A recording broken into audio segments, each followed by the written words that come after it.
There we go. Thank you. That's all right. So, hi everyone. Good afternoon. Thanks Sue for inviting me. I'm really excited to kind of share my journey with you guys and tell you a little bit about myself, and then obviously about the Commonwealth Games that's coming in Birmingham, which is so very exciting. And Commonwealth Games is such a special place in my heart. So let me just show you this first, and then indulge in terms of a bit about my career. But first, England player Pamela Cookey has retired from international netball. She earned 114 caps after making her debut in 2004 at the age of 19. Her first international medal came in 2006, winning bronze at the Commonwealth Games. A World Series gold and 2 World Cup bronze medals followed. This summer's World Cup third place victory over Jamaica was her last for her country.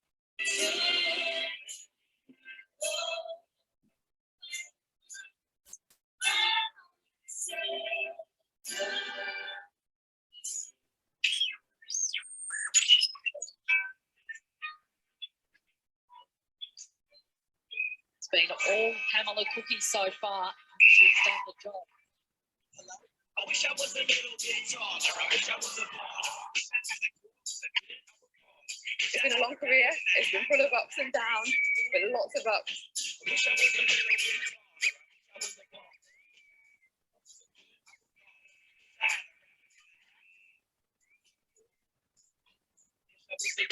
taller.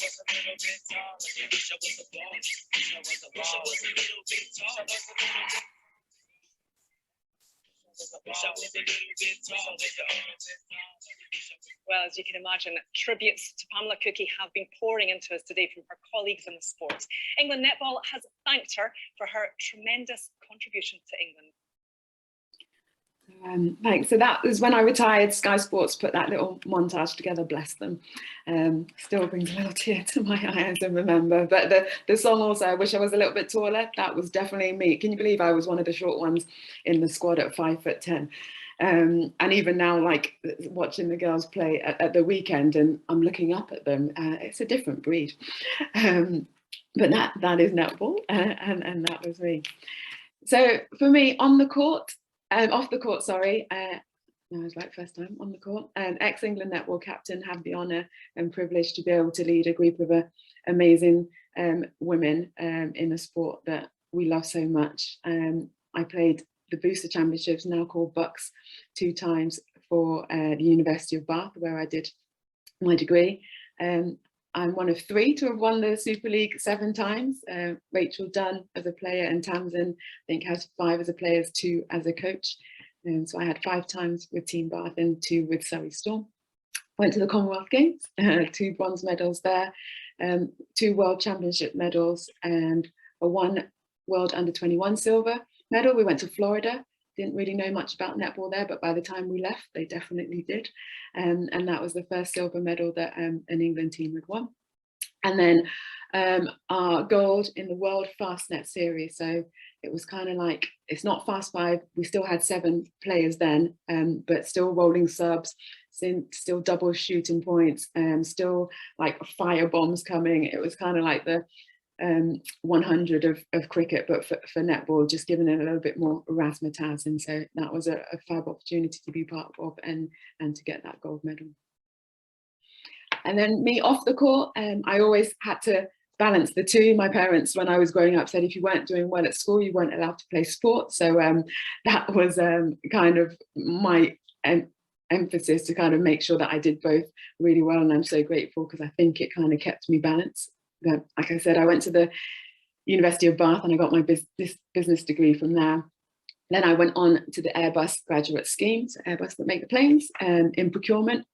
And then I was promoted into the Airbus UK Soft Services Manager, which meant I was not just dealing with UK, but also France, Germany and Spain, and making sure that all our policies and procedures in soft services were aligned across the NatCos. And then from there, I had the opportunity to combine my love of business and my love of sport, and I became the business manager for the West of England Sports Trust, county sport partnership back then, and kind of delivering those kind of sport and physical activities to the wider community, and making sure like all the finance, the HR, health and safety, all that side of things in the back office was in place so that they could go out and do what they needed to do. And then from there, I got to combine my love of netball and my love of business. And I was director of netball for 7 Stars, one of the new BNSL franchises. So alongside Anita Nevin, we started that from scratch and put all the systems in place so that the players could step on the court and do their thing. And I also lectured at the university as well.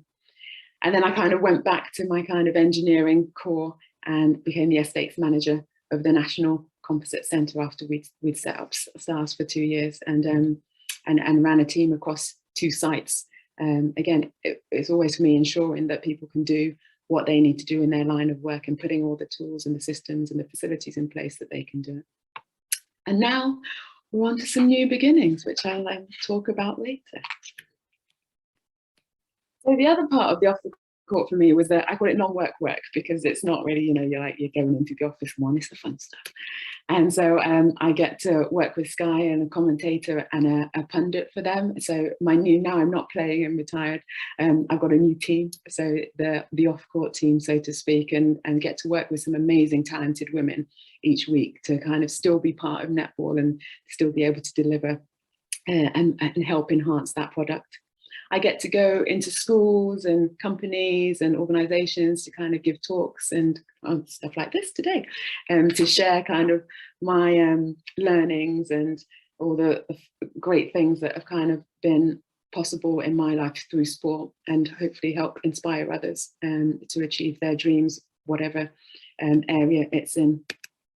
I got the opportunity to go to Cambodia to do some work with Sport for Social Impact, and just seeing how much sport has an impact on people's lives and how it takes them to different places, and it just brings joy, and work with the coaches for them to then be able to deliver in their local areas. And just to, I talk about joy, just to see the passion and the love that these kids and these coaches have for sport was just mind-blowing. So it was a great opportunity with the Mintridge Foundation to do that. And then I get to go on quiz shows like Question of Sport. And it's just so much fun, and meet other athletes or other people in sport, and just have a bit of fun with it as well. And I'm yet to win though, so I'm hoping next time around that comes. I've drawn and 2 losses, but it's also fun. I'm very competitive, so even in a quiz show it gets intense. So back to the Commonwealth Games. So the power of a home game. For netball, the Commonwealth Games, that's our Olympics. It's that massive multi-sport event. You're part of Team England. It's not just the netball. You're there with all these other athletes that were at the top of their game, trying to be world class and come out at the end of the competition at the top of their respective fields. And they're also willing each other on, like the support you get from now being part of that Team England. They come to watch when you get the opportunity on your day off. But for netball, we kind of run all the way through the competition. You only get 1 day off, so very limited. But the times that you have gone to go and actually see them perform and be able to cheer them on, and others come to watch your games, it's just, you can't describe it. Unfortunately, I've not played in a home game before, but I'll talk about more of that later. But I have been there, so in Manchester and in Glasgow, and to see the environment, the festival atmosphere, the way that the country just gets behind all the players. And I've seen it when I've played abroad, in terms of it, it's just undeniable. And one, you don't have any jet lag because you don't have to travel. 2, you know the customs, you know the way things run, you know the culture, so you've already kind of got that other nations potentially don't have. You've also got, we talk about the 8th player, the crowd, so pretty much 95% of the crowd, probably that's a bit high, but the majority of the crowd are backing for you to win.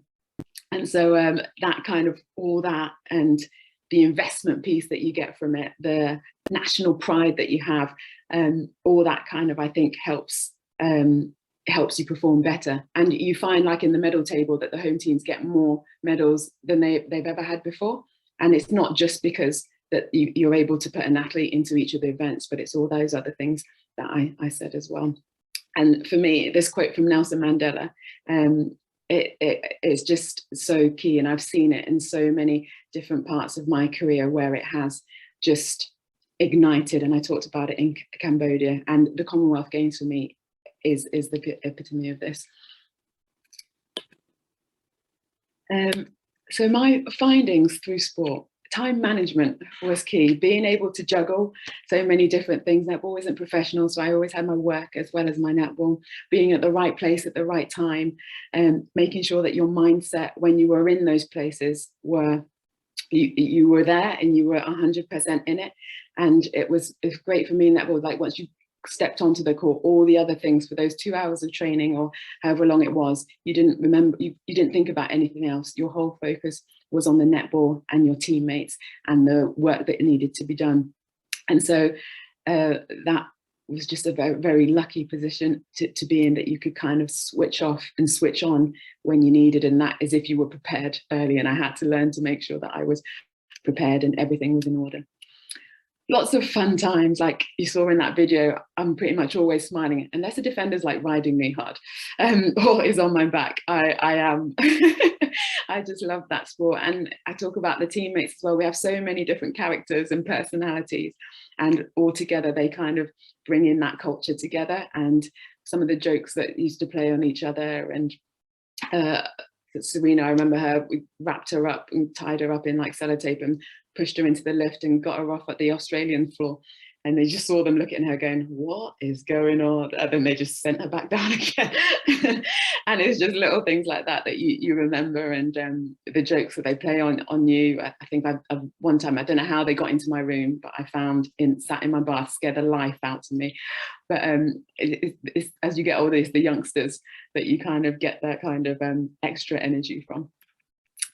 I learned leadership, so whether that was through work or through netball, it was through getting the honour to be captain and being able to lead these group of amazing women and be able to lead by example, as well as try and get the greatness out of them so that they can be the best they can be. It was always also about like joining all the different groups together, so like your coaches, your support staff, the media, the events department, making sure that all of that work and that impact that they had was a positive one for the team, and making sure all those connections were there so that everyone understood. But then also when it was time to just be in our own bubble, shut out all the noise so that the players didn't have to deal with any of that. We could just go out and play. Learned dedication, so like to my teammates, to my family, to my friends, to my craft. As a shooter, those shot after shot after shot on my own, just making sure that I could hone that skill so that once you get on court, you weren't worrying about whether you could do it or not. It was, you know, that shot's going to go in, at least 100% was the aim, but you know, going out as much as possible. Also in terms of fitness, like I hated running, I hated swimming, all the endurance stuff, the short, sharp stuff, oh, that was my jam. But the longer stuff I found really difficult. And so to have to keep remembering that if you want to do that and you want to play at the top of your game, you have to do everything. You can't just pick and choose the bits that you like. Resilience. If you don't know, I had quite a few major injuries going through my career, 3 in fact, and 2 ACLs and 1 Achilles over a long space of time. But that resilience to keep coming back after each one, to go through all the rehab when you're sat on the sidelines and seeing all your friends do the thing that you want to do, win, lose or draw, like to be able to come back the next day and do it all again, because this is the path that you're on. And then I got so many rewards for that hard work. Like I said, being captain of the squad, free stash. Everyone loves free stash, and especially in a Commonwealth Games, when you get all your Team England kit, it's the best feeling. Also the opportunity to travel. Like I played for the Mystics in New Zealand, in the ANZ League, so I did that for a season. And again, just being part of a different culture, a different training environment and playing environment, that was so rewarding. To get paid to play, even though netball isn't professional, but you still got something for what you were doing. And then just being able to travel further around the world, so playing in Australia, New Zealand, in Canada, in Jamaica, in Barbados. The beaches in Barbados are amazing. But there's so many great things that come from playing and from putting that hard work in. And again, the friends that you make through it. And all of those things, it definitely has enhanced my life. And I definitely wouldn't be where I am today if I didn't have that. So the ones that got away, Manchester 2002, sorry.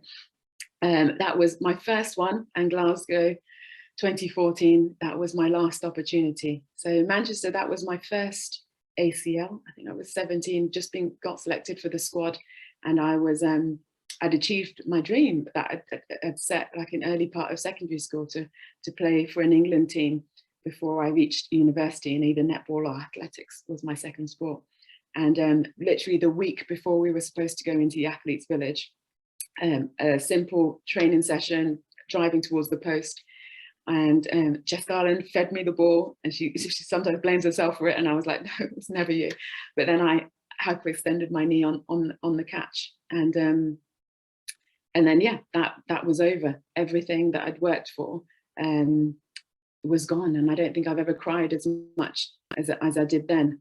But then I went to the games, and I watched the team play and compete there, and that gave me the motivation to want to come back and do it again. And I also learned that, like I was saying earlier, that my body wasn't physically ready to play international netball frequently and consistently at that high level, and so I needed to put that extra work in, and that was one of the keys that made me think, no, you need to work harder if you want to go again. And then all those years later, and all those amazing opportunities that you saw at the start that I got to do, I then, just before the Glasgow Commonwealth Games, I ruptured my Achilles in the Super League 3rd/4th playoff. Nobody wants to play a 3rd/4th playoff. But then this time was even harder because I was now captain of the squad. We just, so it wasn't just about me, it was the team as well. We'd just beaten Australia in a 3-0 test series. No England team had ever done that before. And, you know, you never step on the court thinking that you're not going to win the game. But this time we really thought this was our competition. And to then them lose to New Zealand by 1 goal, they lost to Australia by 1 goal. I'd like to think I could have made up that 1 goal for them. And so that was just heart-wrenching for me to see them have to go out there without the support that I potentially would have given. But then I always say that when one door shuts, a window opens somewhere. And as much as I would have loved to be on that court with the girls, the BBC asked me to come and commentate and pundit for them at the games. And so that was my first opportunity in the media field. And I potentially wouldn't be doing what I am doing now if I hadn't done that in the first place. So that's throughout my career, I always try and find those positives in those depths of despair at times, because I know there was a time where it was really difficult to see where the future would be with that last injury. But I did come back after that, and again, going there and being there and seeing the team perform, that again spurred me on to get through that rehab and come back stronger. The ones that didn't get away, and Melbourne 2006, that was my first one. I was just 22 years old, young spring chicken, and being selected for that squad to go to Australia was just phenomenal. We got the stash again, the England kit. People said we looked like B&Q workers, kind of like the cargo bottoms and this gilet that we had, but I didn't even care. Like I was representing England in this kit, and we had new netball dresses and we had gold painting on them and whatnot, and it was just this amazing kind of celebration of sport. And you'd done all that work to get there. In Delhi, we had this kind of Indian theme walkout uniform with this white linen trousers and these red kind of a waistcoat. Again, they love a waistcoat. That was only, but I remember we had these trainers, and I can't remember what make they were, maybe Reebok or whatnot, but Tamsin Greenwood was like, no, I'm not wearing them, they do not look good on me, I can't have them on, I will only, but we had to wear them. I think it was twice we had to wear them, she wore them, whereas Ebony Usoro Brown, we couldn't get them out of those trainers. So it was very interesting to see how all the different personalities kind of worked. In Delhi, we had the tunnel of death. So just before we went into the opening ceremony, they kind of kept us in this holding pen, felt like forever. We got like quad sweats. I've never had quad sweats before. And just waiting there thinking, oh, come on, anytime now, let us out. But then when we finally did burst out, just being in that stadium with all the light shows, all the different countries, all the flags being waved, oh, you just like, your heart was just bouncing with excitement. And it just kind of was that key to getting us going. Also, when we arrived in both Melbourne and Delhi, our managers asked our parents to send through like photos and pictures and messages for every one of us, and they put them all up in our room. Oh, you've never seen a group of 12 girls cry so much in terms of just reading those messages, and again, knowing so far away that we still had that support from our friends and family, just, yeah, did the world to us. And the chef de mission as well, their first kind of, when they bring the whole of Team England together and give that initial welcoming talk, you just get goosebumps, where they have belief in you, they have belief in us as a collective, and they'll do everything that they can to support us to make sure that we are able to achieve our dream. So that's why, yeah, being part of the Commonwealth Games, it's such a special time. So I thought I'd share with you a typical day in the village. I think sometimes people think it's all glam, but it's not all glam, but it is still very cool. So food is very important to me. So you wake up in the morning, and like I said, for netball, you pretty much play back to back every single day. You only get one day off. And in that one day, if we're lucky, we get to go and watch some of the other teams compete, which is really cool. Or you have a little rest day, or you just watch it in your rooms on the TV. But then we got up, you've eaten, you get on the coach to drive to the venue for your kind of either captain's run through or surface training, depending on what coach you have. They call it different things, but it's your chance to kind of get a feel of the ball in the morning, run through some centre passes, sidelines, get some shots in and whatnot, and reconnect as a group. But sometimes that travel is not always easy. One time we arrived at the hockey stadium rather than the netball stadium. In Delhi, we had armed guards on the bus with us, and we'd have this call if we thought anyone was coming, caca, caca. So we just made like little jokes of it. Or we arrived in we took forever to leave, and our manager Liz Bloor was like, I don't need your apologies, I just need solutions. And from then on, boy, did they find solutions. And so we made sure that we got to places when we need to. And it's just a chance for us to kind of, again, reconnect as a group, and we play games on there and whatnot, just a bit of fun. Then you get to the venue, you do your training, and then we'd have our cool down and stretching before we then get back on the bus again to go back. There was one time in Melbourne, I forgot my pass at the training venue, and so you can't get into the village without your accreditation, and so we had to go all the way back again to get my pass. So luckily it was just me and our performance director, so the girls could go back and do their prep. So I went back and got it and came back again, and then we eat. Then we have video analysis. So it's our prep for the game that's coming. So what is the opposition potentially going to do? How can we combat that? Then we have a little nap. I can nap anywhere, and I think as an athlete you kind of learn to be able to do that, but just to recover anywhere, anytime, just put my head down and go. Then we eat again.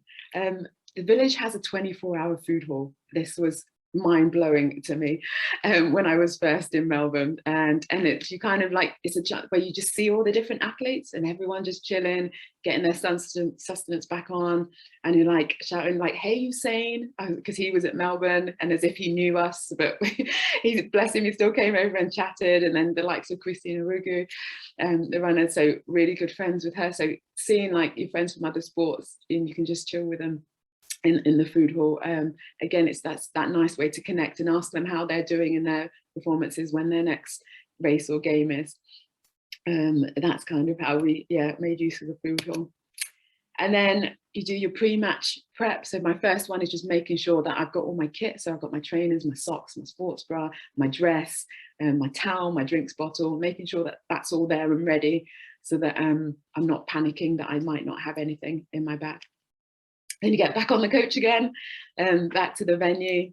And then match prep 2 for me was our performance analysis did a little video montage of like all my really good bits, and so you'd watch that just to give yourself that little bit of the boost and know that you can play actually, and you can do some really good stuff and build that confidence again. And I'll talk about that a little bit later. And then you play your game and hopefully you win.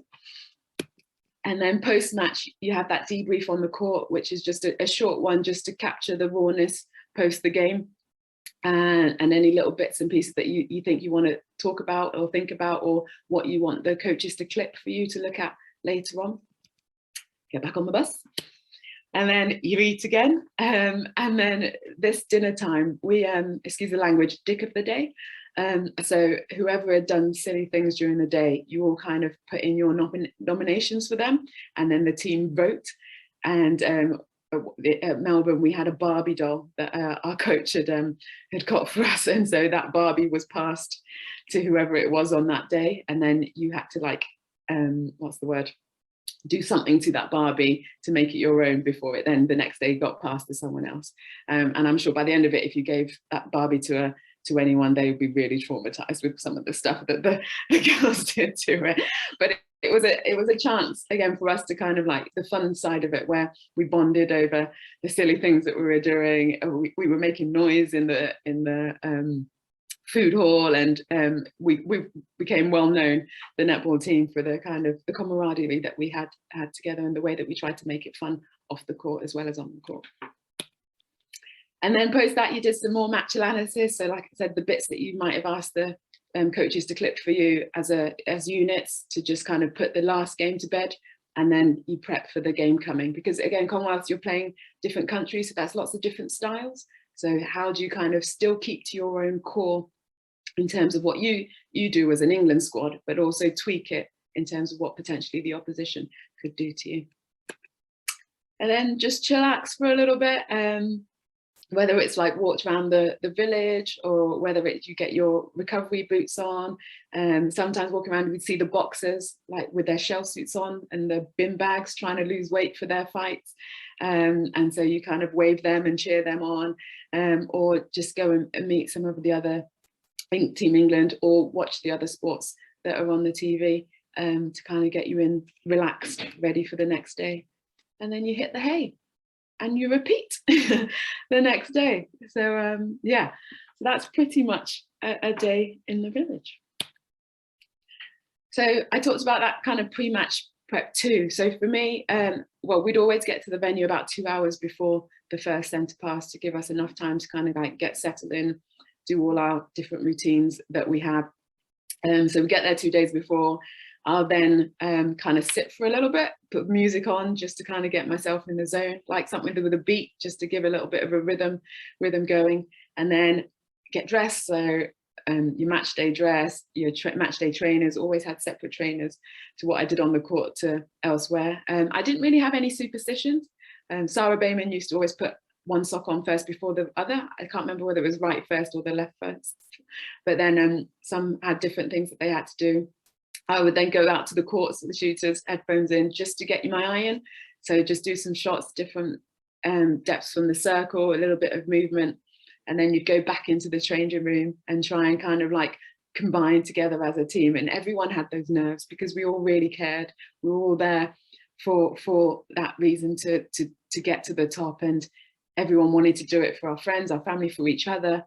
And for ourselves and for our country. And it was all about turning that nervous energy into really positive energy. And then we'd have like a team song together. So when I was captain, it was Man in the Mirror.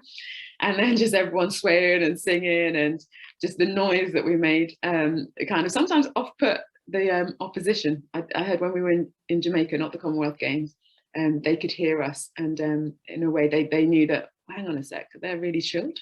And I think it kind of helped us get over them in their hostile environment when we were playing in Jamaica. But the songs varied depending on what mood was there or who was captain. But it was just our way of connecting. And then we'd have the final team talk from the coaches, and then we'd head out to the courts. The announcements made as they call Team England out, and then you'd do your 15-minute warm-up before the first centre pass. And then the end of the competition. these is probably my most favourite part of the Commonwealth Games, because you know you've done everything that you can do, all that weight and pressure and all that nerves and tension is gone. And we were lucky enough when I played to come away with 2 bronze medals in Delhi and in Melbourne, and to stand on that podium with these other ladies that you've worked so hard with over so long, and to have achieved something so great was just a feeling like no other. And once we finished, we'd head back in to the village, the closing ceremony, a lot less formal than the opening one, and then would hit the night out. And a few or many drinks would be had, because you would probably, well, for me, normally I'd go a stint where I wouldn't drink at all in preparation for the competitions, just to make sure that my body was in the right mind, and then you'd let loose. In Delhi, it was on the in the athletes' village. In Melbourne, we went out and hit the town.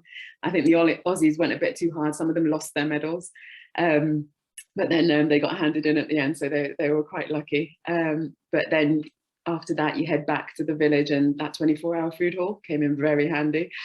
And then off to bed, and the next day you'd fly home again. So the duvet covers you get on your bed, you can keep, because they've got like the Commonwealth Games and the symbol, the logo and everything, so you can roll them up, take them home with you. And some of the girls went off traveling further, others went back because they had to get back for work, and so it's those kind of emotional goodbyes, and then you go on your way. And when you get home that first week back after, it's almost like it's a really weird feeling, like you've been on such a high, and then you've been with this group for so long and you've been so close, and then you're almost on your own, and you're like, oh, where is everybody? Where is the 24-hour food hall? No, and so you do definitely get those post-tour blues, but the memories, though, will be there with you forever. And so for me, I'm very much, like I said, looking forward to Birmingham 2022, being here on our home soil. It's another Commonwealth Games. I won't be playing, but this time I will be commentating for Sunset and Vine on the world feed. So such a privilege to, again, still be part of the sport I love so much, and help kind of broadcast that to the rest of the world. And I feel very privileged to kind of be with a group of such special people. And this is such a special moment. And for the netball, it's kind of like, can the Roses regain their title? The other opponents are Australia. Can they go back to finally winning a major competition? Can the Jamaican team, with those amazing individuals, actually become a team and do well? And then for New Zealand, do they have that firepower? So it's going to be, I think it's wide open. It's going to be a really interesting games for not just netball, for all the sports. And I'm really excited to see what unfolds and who does come out with those medals, and for the future, what the next journey comes from me. And yeah, so thank you for listening. I hope you're able to get some things out of it, and I'm free to, any questions or things that I potentially haven't said that you would like to know. Please. Fabulous.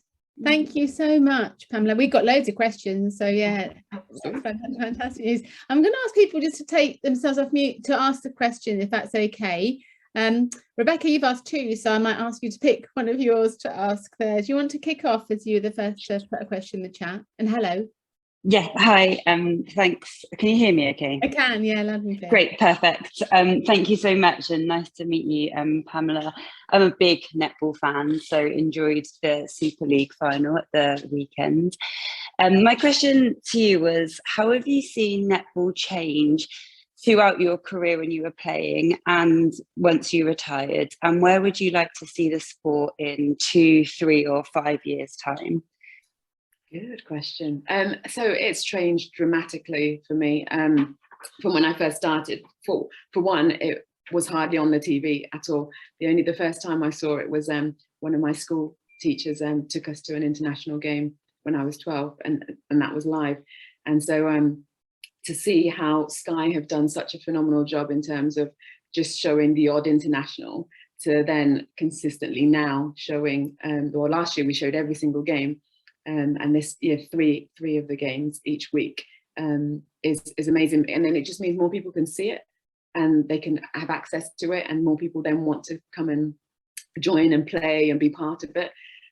I see the standard of not just the broadcast, but also what the clubs are doing in their in the home games. That's definitely lifted to make it more of an event, not just a netball match. You don't get the one man and the dog we used to get when we went to play up in Northumbria at times. That's definitely changed.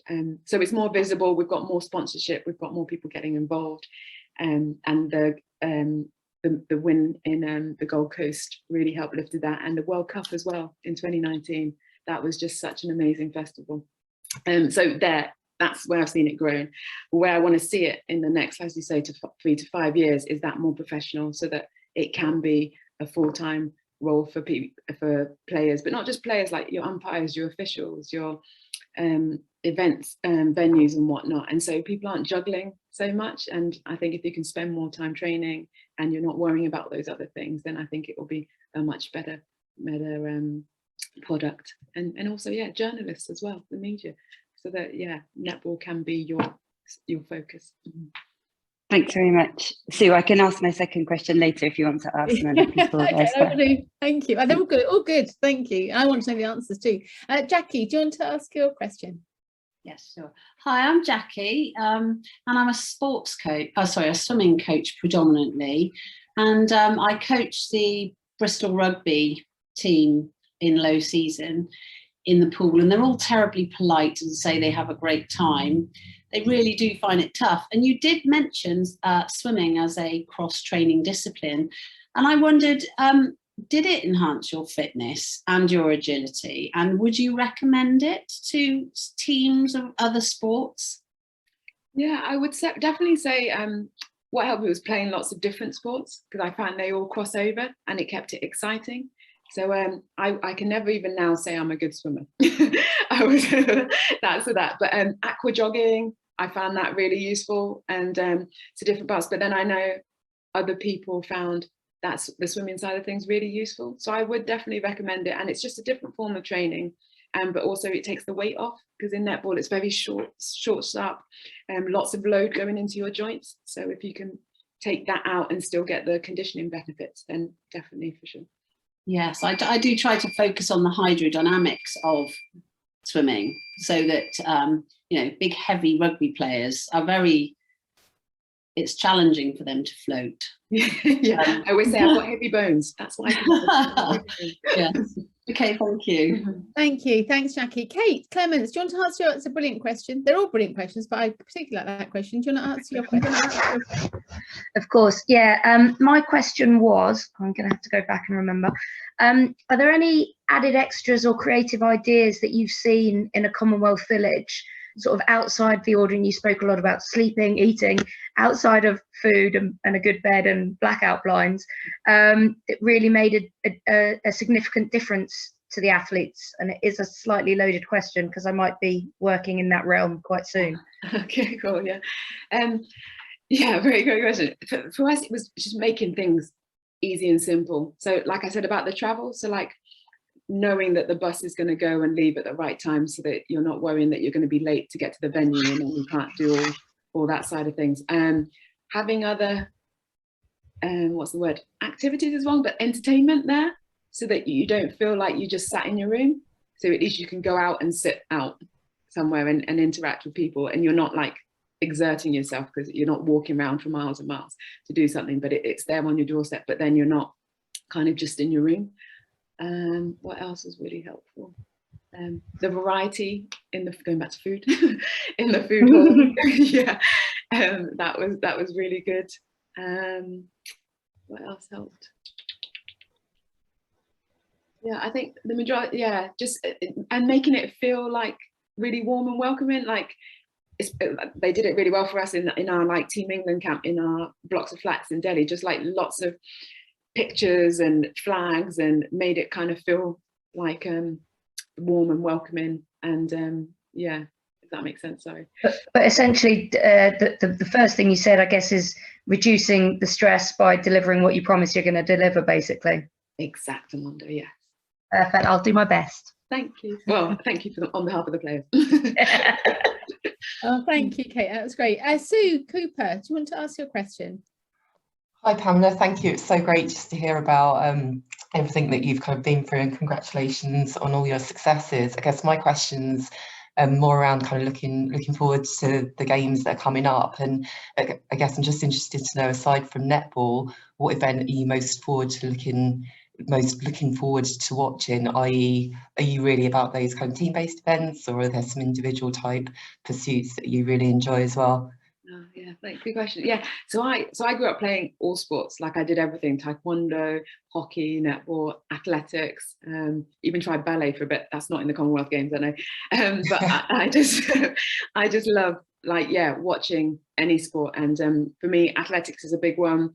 I love the team sports because you kind of see how individuals work together as a unit, but then I also love the individual ones as well, in terms of how they can single-mindedly just go out and do what they do week in, week out. I know they have a team behind them, but once they're on the kind of the track or the road for the marathon runs, whatnot, or in the pool, it's kind of just them doing their thing. So yeah, I just love the Commonwealth Games because it is just a festival of sport. All that variety, lovely. Thank you, Pamela. Well, Hannah, do you want to ask your question? Yeah, thank you very much. And yeah, great to hear from you. Particularly enjoyed the Serena Guthrie story of in the list. That was a real highlight. Just wanted to ask, I think we've seen in kind of other sports a kind of increasing move towards professionalism. If we look at the WSL in football, for example, I'm just really interested to hear from you whether you think that in the future, it's almost like a dual career model for netball, where players are still playing netball, but also pursuing careers outside of that. Or whether you think it would be more beneficial and the kind of direction of travel is moving towards just playing netball. Yeah, just really interested to hear your views on where you think that's likely to be going. Yeah, great question. And I always, like, I benefited so much from having that balance, I think.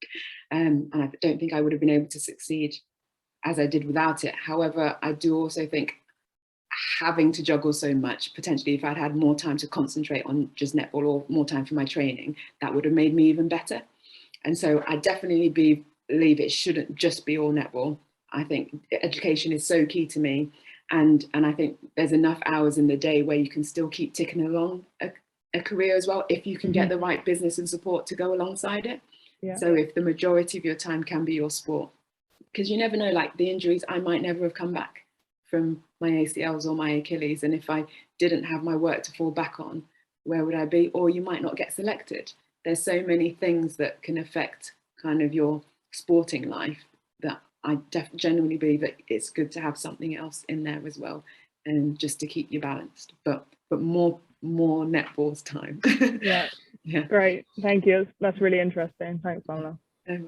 I'm going to sneak in with one of my questions now, and then we'll go back to the other questions there. I just want to ask about a format of the game, and you mentioned Fastnet there, and obviously we were lucky to be at the Super League finals on Sunday, and it is fantastic. But I just wonder what you think in terms of the golden goal and the stuff that's gone in other formats. Do we need to do anything to netball, do you think, to change it? Because sometimes I think that, especially when a game's really tight and it's back and forth and it's a goal and a goal and a goal, I love it, but does it need something to refresh the format internationally, do you think? Yeah, so I'm not a fan of the 2-point shot in the Suncorp Super League, because I think netball has enough, and we have seen teams come back from 10 goals down and it's still just an exciting game. And I also think that in those 5 minutes at times you lose the plot because you're trying so hard to get the 2-point shot that you get loads of backline passes, fumbled balls, interceptions, and then that kind of degrades the game a little bit. But other people love it, and so I quite like it. I quite like it. So I can't. I enjoyed Fast Net because it was still 7 players, and so it was still the core of netball. Fast 5 for me, yes, it's fun, it's exciting, but it kind of takes it a little bit away from netball, I think, and almost a bit like basketball without the bouncing. So I think there are ways we can enhance our game further without necessarily making such drastic changes to the rules. Excellent, thank you. And actually that final on Sunday was very exciting. It was like they were 10 ahead and you think, oh, they're there then, and then they began creeping back. So yeah, you're all right. I was holding my breath for part of the end of that. So. Yeah. Naomi, would you like to ask your question? Yeah, my question sort of links into what you said before. It's around netball, because I'm a netball coach, umpire, player, run a club. Is there anything that you think that Sports England or England Netball can do to bridge the gap between grassroots and elite? Oh, good question. Big question. Big question, yeah. Yeah, because I think they are definitely separate, because because the grassroots side, I think that's more participation, that's more people getting the love of the game. It doesn't matter how good you are, you can still play and enjoy it, and you can still be part of the team. And then the elite side is you're performing now, and it's all about, you know, the medals, the kind of at that elite level. But there is this bit in between where there's you go from just participating to wanting to be in that elite group. And so the more we can kind of get, it's a really good question, and I don't know how to answer it fully properly without thinking more, but the more we can have a middle bit as well, where you can get the best of both worlds. If England Netball can find that, but then also find the opportunities for players to kind of, so it's not just participation, it's competition, but you're still in a safe environment. I think that would be really helpful to bridge that gap, so that they understand what it's like to train to compete before they then have to compete. Because I feel like you only know about the elite side if you're in the elite bit, if that makes sense, because you don't know about performance pathways at grassroots until you start doing your coaching, until you start reading and looking into it yourself. And I think there needs to be more advertisement along the way. Definitely, and more, like you say, more spaces where you can get that learning and you can get that coaching, because participation or a grassroots coach is very different to an elite coach. But how do you jump to that? How do you get those skills and knowledge to be able to, when the time comes, be able to easily slot into those roles? Because otherwise you see it as just a massive gap, and it's really difficult. Yeah, I agree. Thank you, Rebecca. Oh, first of all, Joanna Kennedy Reardon thanks you for the shout out to Taekwondo. She's the chair of Taekwondo. Rebecca, do you want to ask your next question? Yeah, thanks. I'm a nutritionist, so a sports nutritionist. So it was nice to see that you have a nice, healthy relationship with food and a love for food. For me, in your 2-hour prep before a match, how important was nutrition for you in that period? And did you have access or support from a sports nutritionist when you were playing? Yeah, and it's right, it's so important, because that fuel to get you through right to the end of the game. Because so I'd normally have that lunchtime, well, not lunchtime, so 3 hours before the game, have like a big meal. So that's my like kind of carb loading kind of area. And then about an hour before the game, I'd have like a banana or a roll or something, just to, you know, keep topping it up. And then at halftime, it's like another banana, or I'm not good with protein shakes, so I used to have ham. And so it's like, so I worked really closely with the nutritionist just to make sure that I was getting the right fuel at the right time, and it's practice. So way before the Commonwealth Games, in all our other matches, I'll just try out lots of different things to see what worked best for me, and then so that when it came into competition time, I knew exactly what I was eating at what time I was eating it, and that's the bits that were in my control that I could do. Yeah, it's sometimes I had some nutritionists that weren't necessarily so what's the word, didn't quite get our sport, and so it was really key that when we did have someone, they knew what it was like to be in a team environment, knew for netball, because we're all such different bodies and body types, so one thing for one doesn't work for another. And so the nutritionist that didn't quite work for us was when we had a blanket, everybody must do this, and it doesn't work. So it's really, really helpful when the nutritionist is like works with you one-on-one individually. Some things cross over, but other things, you know, it's just unique to you. Yeah, exactly. Everyone is so different. So yeah, blanket recommendations, I guess, don't often work. But yeah, nice to know that you did have support from a nutritionist. Thank you. Thanks, Rebecca. Kate, would you like to ask your fabulous question? Thank you. Pamela, you talked about your first injury at the 2002 Commonwealth Games and that your body wasn't ready for international competition. I guess the question is, did you get enough clinical support around that at the time? Has the medical care that women get as elite athletes moved on at all. I guess the question is, do we not have enough sports science about female bodies? That's a lot of questions, wasn't She's it? wrapped three into one there, isn't she? That's fantastic. Okay, let me see if I remember. So the first one, England netball were amazing for my injuries. I was from when I did it, it was about 2 weeks before I had the operation. For the first one, the second time I did it, I think it was maybe a week before I had the op. And I had a physio all the way through for all of them. But the surgeon was just, props to Dr. Andrew Williams, he was amazing.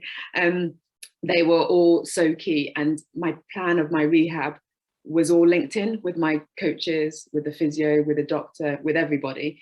And I had a specific kind of targets to make, which really made it helpful for me, because I could just see that I was improving each time, and I had those goals to go through.